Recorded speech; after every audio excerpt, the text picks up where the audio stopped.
At ito na nga, sinasanding sealer na natin itong bull. Ayan, okay. Hagod, taas, baba. Taas, baba. Bago natin tintirahan para maayos siya. Higap natin ang ball shell, diba? Ayan, o.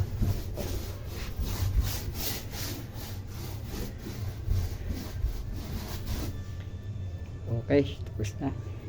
Ito ang gamit natin, ha. Boysen sanding sealer, diba? O, ayan. Tapos na nating build upan ng Boysen yan. At ito yung lumang plywood natin. O, diba? Pag napinturahan na siya kahit luma, gaganda na siya. Ayan, o. Recycle lang tayo ng materials para matipid. Ayan, o. Ayan.